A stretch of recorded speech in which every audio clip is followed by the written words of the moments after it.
Yeah. Hey guys, welcome back to the Movement Project. So it's episode 83. Today we're talking about the valgus collapse of the knee. When you commonly watch people squat, especially if it is a beginner that's squatting, a lot of times you'll see them come in with the knee, collapse inward with the foot, and what that does is it causes a really bad stress on the knee. And the reason is the knee joint is very unique in that we have ligaments that are connecting our tibia and our femur, so the bone in our lower leg to the bone in our upper leg. And so across the patella, the kneecap, we've got what looks like kind of like a cross here. So my ACL is attaching those two bones right across the patella. And what happens is if I do this internal rotation of the hip and that force is collapsing the knee inward and putting that stress on the knee, it's kind of like if I had my fingers this way and I took my other hand across my fingers and I twist it in, you can see what happens to my fingers. All right, it untightens that really, that screw that's trying to keep those two joints aligned.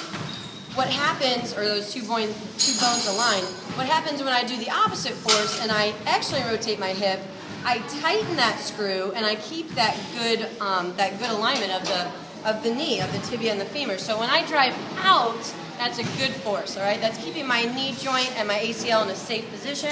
If I allow my knees to cave in, it's like I'm just unhooking that ligament, okay? And that's what happens commonly when females in sports tend to tear their ACL, or people when they're doing heavy loaded squats can tear their ACL because of that stress. So what we're gonna try to do is show you guys a feedback tool to use for these people that have a common valgus stress. So if you know this is used, it's perfect for you.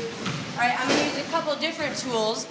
We already know from previous videos that ankle mobility, hip mobility, and hip strength can help this. So I'm kind of gonna skip over those pieces and just give you one thing to think about when you're doing this stuff. So if you don't have a mini band, I'm also using a regular big super band, which a lot of CrossFit gyms will have. So if you have a mini band, this is a perfect tool for the squat. And I would do this unloaded to start, just as something to train yourself to squat properly. So putting it just above the kneecap, it gives that constant stress inward. So I have to make sure that I drive outward. So as I'm dropping down, I'm feeling that pull in, and I have to constantly activate those small muscles in my hips to keep the knees out.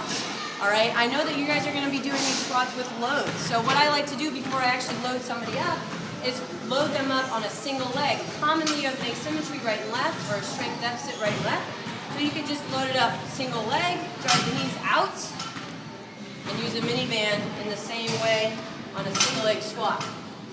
You can see my right knee wants to collapse in a little bit more than the left. If you have an asymmetry like that, you know to work a little bit more on that weaker side. All right, if all you have is Superman, you still want it to be pulling you into the valgus collapse position, so you're going to have it pulling you inward, and as I squat, I'm driving out, all right? And I can work on this one leg at a time, all right? So I can do my set of 10 to 15 on one leg for my warm-up, and then switch, pull me in, I make sure to drive out, all right? Not only is that good proprioceptive tool, but it's also going to activate a very small muscle in my hip that helps me actually rotate and keep my knee safe. So try that drill out. Let me know how it goes. Good luck.